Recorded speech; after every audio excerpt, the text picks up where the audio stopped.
Tama po ba itong statement na nanggaling? Hindi ko na babanggitin yung pangalan, ha? Okay. Babae to. At nakausap po natin itong dalawang babaeng matatapang sa QC. Ang sabi, may tauhan na kumukuha ng pirma sa aming barangay at pinapangakuan ng ayuda. Yung listahan, may nakalagay na precinct numbers na. Pumirma kami kasama ng aking asawa, kapatid at ninang, ngunit hindi ba namin nakukuha yung ayuda hanggang ngayon. Tama po ba yon? Tama po ba yon, Witness 3? Tama po. Okay, Witness 4. Madam Chair, Yes po. Yes, if they are brave Congressman witnesses, bakit po sila nakamaskara? po. Kung sila po ay matatapang na mga witnesses, bakit po sila nakamaskara? Ako, pinakamatapang na po yan. At yung Sila- iba talaga ayaw pumunta. Bakit po sila nakamaskara? Ang alam ko po sa matatapang na witnesses, talagang haharapin po nila lahat ng consequences. Tama. Thank you. Pwede ninyong sagutin, ba't kayo nakamaskara? Ba't kayo nagkukuble?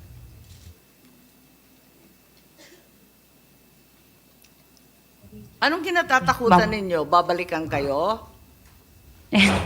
Pwede po. Pwede po. Sino? Sino maghihiganti sa inyo? Yung nagpapalista po sa amin. Yung mga nagpapasign. Sino po yung nagpapasign? Ang sabi ninyo, may mga tauhan. Opisyal ba yun? Hindi po. Taga-barangay? Hindi po. Parang napag-utusan lang. Napag-utusan lang. Eto naman, may isa pang testigo tayo mula rin sa Quezon City. Ang sabi ganito, naganap po yung pagpirma ng mga pangalan noong linggo ng Enero po, sir. Yung listahan ginamit nila, may nakalagay ng mga presinto sa aking nahango sa COMELEC. Sa aming barangay, may nangangalap po ng pirma. Kaso, hindi ko maintindihan kasi English ang gamit na wika. Taga-QC rin po ang nagsabi nito, hindi rin namin inexplain nung naglilibot ano ang laman ng form. Ang sabi, basta pumirma kayo, may ayuda kayo. Alam nyo naman, sir, na pag ayuda ang usapan, talaga agad pumipirma nga kabarangay ko. Pero sa akin po, parang alam po ni Kapitan yung naganap na pagpirma sa barangay namin. Recording stopped. Pwede pong tanungin, alam ni Kapitan yung naganap sa barangay namin. Tama po ba yon? Opo. Yung testigo po natin na isa na taga-QC, Opo. alam ng Kapitan ninyo. Paano mo alam na alam ng Kapitan? Kasi galing po sa barangay po yung pinapirmahan po sa amin. Pero yung nagpapapirma yung Kapitan o iba pang tauhan niya? Hindi po. Yung tao po. Pero hindi po yung tauhan ng barangay. Ah, Kaya po parang napag-utusan lang po siya. Pinag-utusan na daw siya. pinag-utusan. Pero alam mo na galing sa barangay.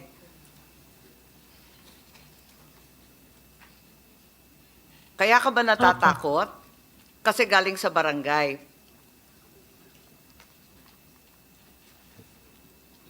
Tama po ba yun? Pakisagot na lang kay Congressman Marcoleta. Kasi sabi niya, ba't daw kayo Opo. nagtatakip? Madam Chair, Natatakot po kami, baka po balikan po kami nung nagpaparma po sa amin. our rules allow, our rules provide that they can protect their... Opo, okay. At si Senator Bato may katanungan din. Thank you, Madam Chair. Hindi po. Mga witness, si Senator Bato ito. Opo. Ah, Sige po. ako, magbigay ako sa inyo ng assurance, nakausapin ko yung PNP, just in case takot kayo na may mangyari sa inyong masama. Wala pong mangyari sa inyo. Ipapasecure ko kayo ng Philippine National Police. Baka pwedeng okay lang sa inyo kung pakita yung mukha nyo, pero kung ayaw nyo, walang problema. Pero ako, kung takot kayo sa seguridad ninyo, na baka balikan kayo sa mga politiko na nasa likuran nitong People's Initiative, I can guarantee you, I can talk to the PNP na bigyan kayo ng security. Anyway, yun lang sa akin. Gusto ko lang ipaalam sa kanila na huwag kayong matakot, andyan yung ating pulis. Yun lang, Mr. Chair. Madam Chair, thank you. Ano po, Madam ganito Chair. na lang po. Okay, naintindihan namin kayo. Alam namin yan. Di ba apat kayo, may karagdagan pa ba yung ating dalawa pang hindi umiimik pa? Tungkol dito sa mga signatures at yung kaba ninyo na matatanggal kayo sa listahan ng ayuda kapag hindi kayo sumang-ayon. Meron ba kayong maidadagdag? Ba't kayo takot na hanggang ngayon di kayo nagpapakita ng mukha eh? Then, Madam Chair, may I? SP Subiri, please. Maraming salamat, Madam Chair. Magandang umaga sa inyo lahat.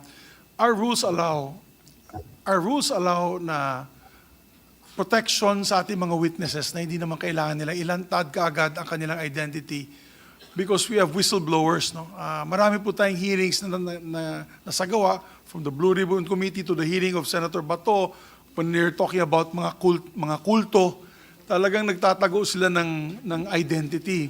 For the mere fact na baka naman po ang hahabol sa kanila ay politiko din.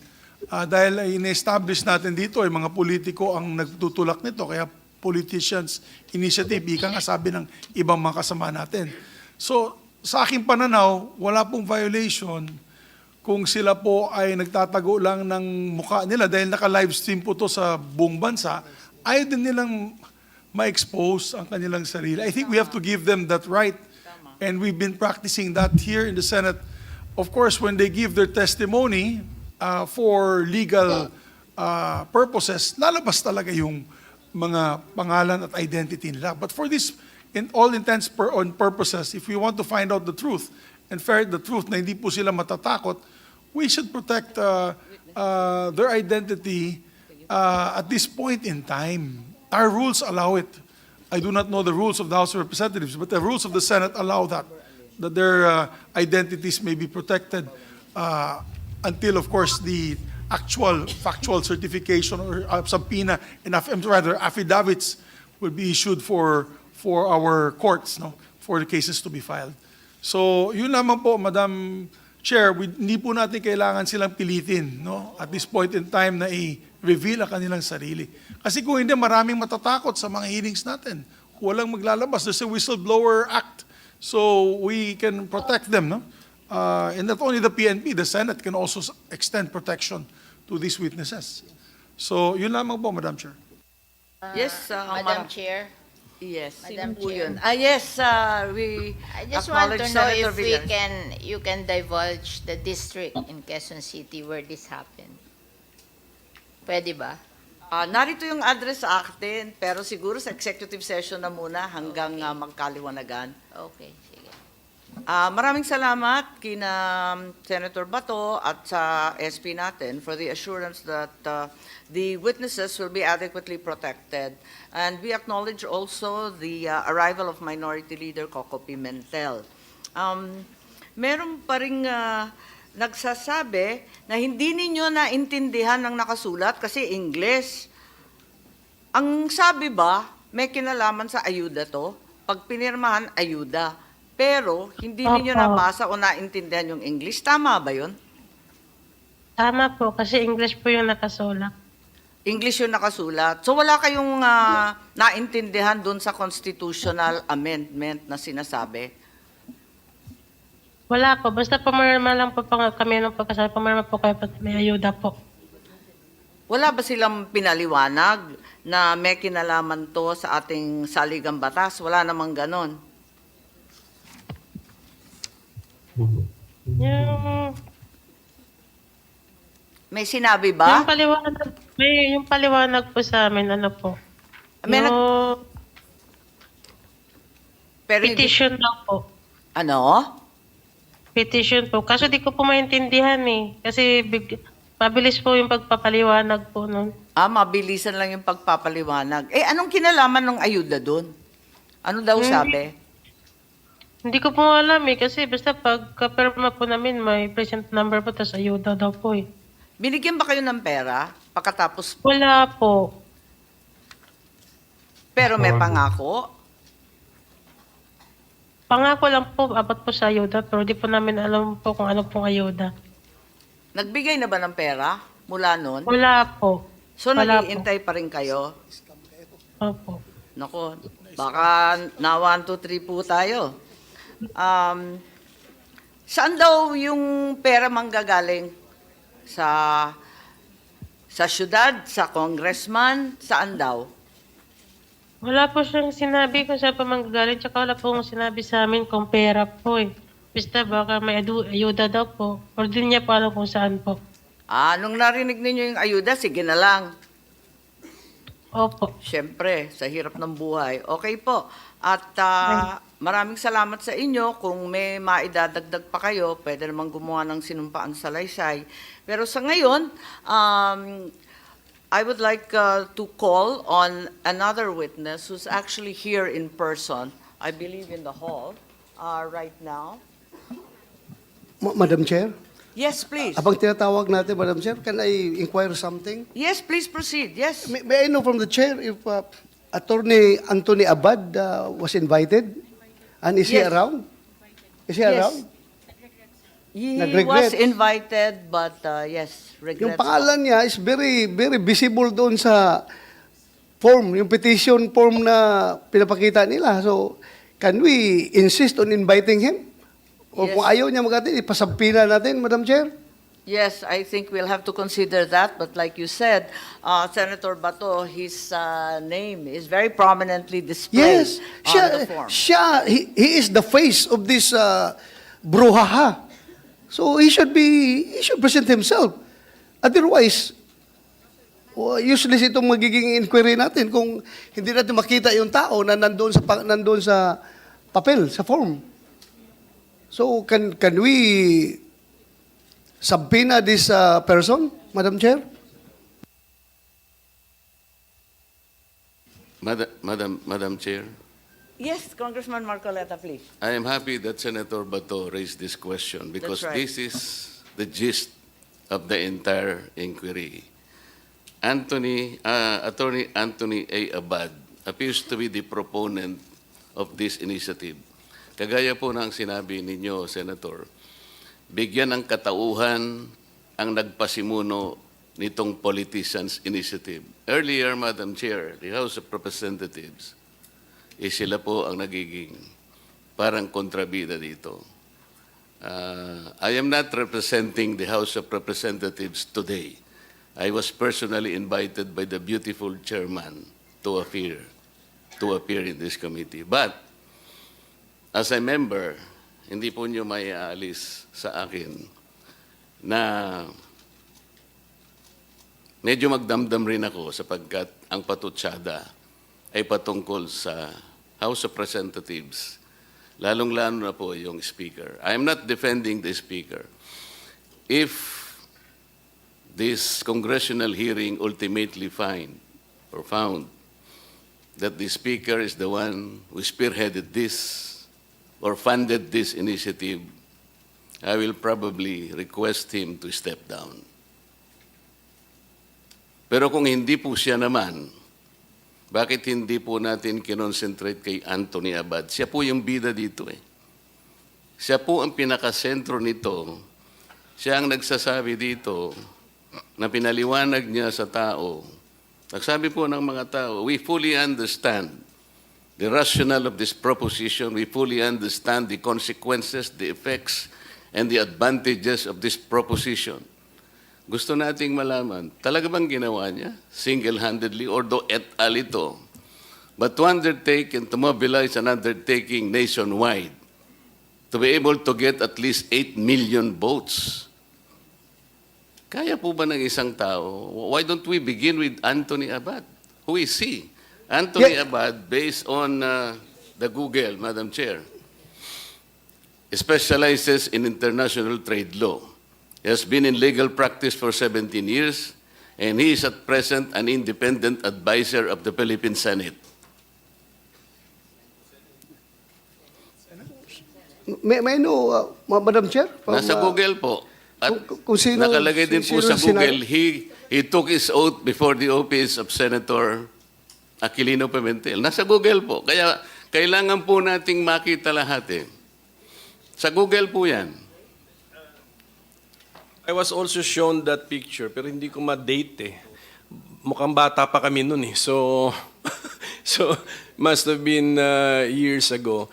And if we are talking about that, if he is also that Anthony Abad named in the signature sheet, so we are assuming a lot of things. Pero right now, he's not a consultant of my office. But, so kailangan pasiputin natin itong Attorney Anthony A.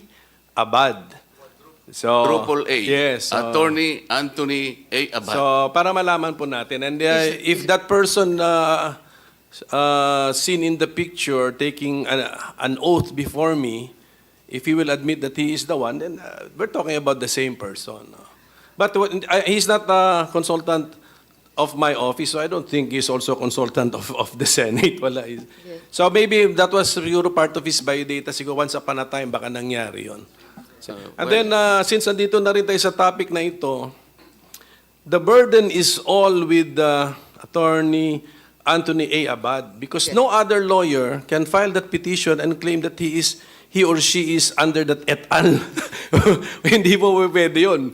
So it's only if the signatures are genuine and real and then freely given, it is only this Attorney Anthony A. Abad whom they have authorized to file the petition. No person, no lawyer can claim to be et al. Kasi hindi siya pinangalanan. So that's my theory. Kaya I agree with Congressman Marcoleta, we really have to identify who is.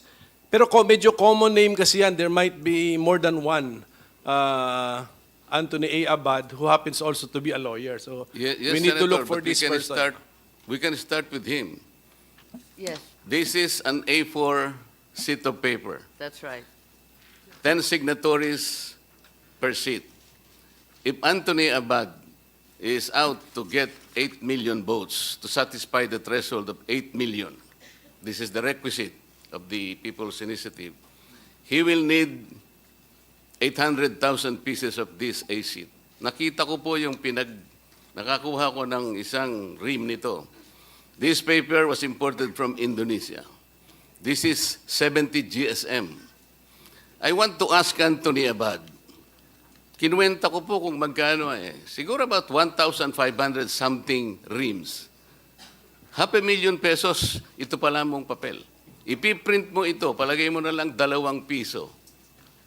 800,000 seats, that 1.6 million plus 500, that's about 2 million. Saan niya kinuha ni Anthony? Maybe we can ask questions directly from this guy. Hindi yung mga nakatakip ang mukha. They're so brave enough not to be able to expose their faces in the public. I'm sorry, Mr. Senate President, but I read your rules of evidence. If the substantive rights of people affected in this hearing, they should also be protected. How can we, for example, confront the accusers if they are all masked? Hindi po ganito. I am not defending the Speaker of the House of Representatives. I will repeat this. If this investigation will find out na siya po ang nagpondo, I will politely ask him to step down.